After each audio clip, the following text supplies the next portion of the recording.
አሁን ላይ በዘመናዊው የዲፕሎማሲ የፖለቲካና የኢኮኖሚ ዓለም የቱሪዝም ዘርፉ ከተራ የመዝናኛና የገቢ ምንጭነት ባሻገር የአንድን ሀገር ሉዓላዊነት የሚያስከብር ብሔራዊ ገጽታን የሚገነባና የገረ ኃይል አቅምን የሚያጎለብት ስትራቴጂካዊ መሳሪያ ሆኗል።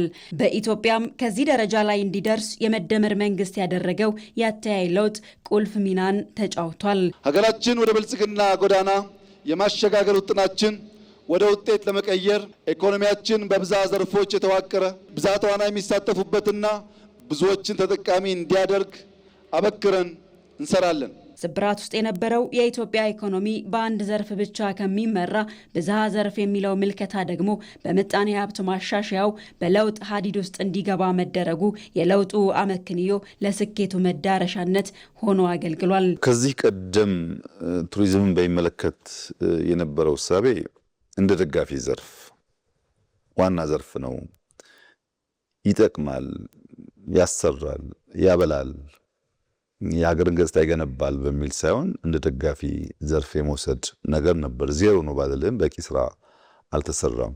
ያው ከአምስቱ ዋና ዋና የልማት ሴክተሮች አንዱ ተደርጎ መወሰዱ ራሱ የተሰጠውን አቴንሽን ያሳያል። በዚህም አቧራ ለብሰው የነበሩ የቱሪዝም ጸጋዎችን በመግለጥ በመጠገንና በማደስ ዘርፉ አዲስ ሕይወት እንዲዘራበት ማድረግ አስችሏል። አዳዲስ የተገነቡ ከጎርጎራ እስከ ኮይሻ ከሶማሌ እስከ አርባ ምንጭ በአራቱም የኢትዮጵያ ማዕዘናት እውን የሆኑ የገበታ ፕሮጀክቶች ደግሞ በቱሪዝም ትንሣኤ እንዲፈጠር ጎ ቀዶለታል። እኛ እንደ ዕዳ ቅርሶቻችን የምናይበት መንገድ ስህተት ነው። ለምሳሌ ቤተ መንግስቶቻችንን ብትወስድ እንደዛው ነው። እንደ ዕዳ እናያቸው ነበር። ዛሬ ግን ከፍተኛ ሀብት ይገኝባቸዋል። በዚህም ምክንያት የተነሳ ኢንቨስትመንቱ ውስን ነበር። ለነዚህ ጉዳዮች ጊዜ ሰጥቶ ገንዘብ አፍሶ እውቀት ሰብስቦና አፍሶ ጎልቶ እንዲታዩ ማድረግ ላይ ውስንነት ነበር። በድምሩ ሲታይ አለን ከማለት ያለፈ አልነበረም። ቅርስ አስመልሰናል፣ ቅርስ ጠግነን አድሰናል፣ የሚጎሉትን ደግሞ ገንብተናል። የኢትዮጵያ አዲሱ የቱሪዝም ገጽ የሀገርን ሉዓላዊነት በማስጠበቅ ረገድ ያለው ድርሻ በመዋቅራዊ መሰረቶች ላይ የተገነባ ጭምር ነው። ዘርፉ የውጭ ምንዛሬን በማስገኘትና የስራ ዕድል በመፍጠር የሀገርን የኢኮኖሚ ጥገኝነት ጫናውን ማቃለያ ጋሻ ጭምር ሆኗል።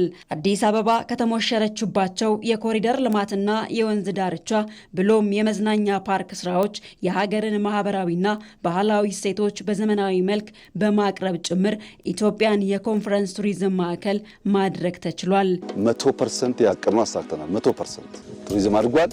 በሎካሊም ኢንተርናሽናልም ይቀጥላል። ኮፕን ጨምሮ በጣም ሰፊ ከፊታችን ስላለ ከገቢው ባሻገርም ዓለም አቀፍ መገናኛ ብዙሃን የሚፈጥሩትን አንድ ወገን የሆነ አሉታዊ ምስል በመስበር ረገድ ቱሪዝም ቀዳሚው መሳሪያ ሆኗል። በዚህ ውስጥም የውጭ ጎብኚዎች በአካል ተገኝተው የሚያዩት ተጨባጭ እውነታ የተሳሳቱ ትረካዎችን የመመከት አቅም አለው።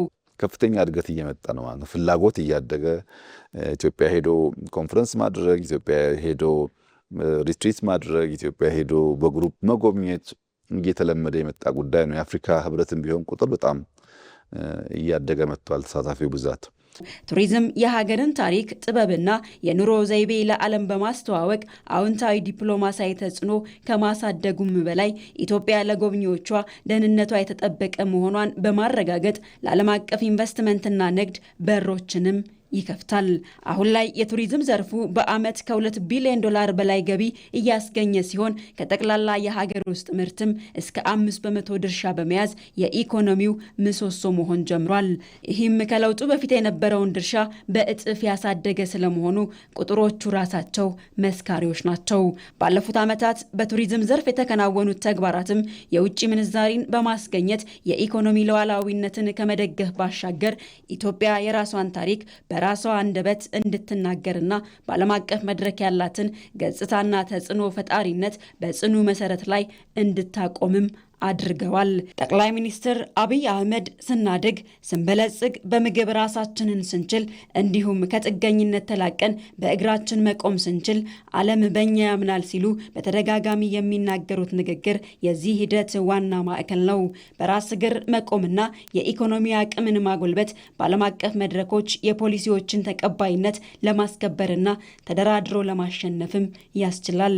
ዛሬ ላይ በመደመር እሳቤ የተገነቡት የቱሪዝም ልማቶች የመዝናኛ ስፍራዎች ከመሆን አልፈው የኢትዮጵያን አዲስ አቅምና ብሔራዊ ክብር ለዓለም ያሳዩ የኢኮኖሚ ሉዓላዊነትን የሚያረጋግጡ ዘመናዊ የልማት ምዕራፎች ጭምር ሆነዋል።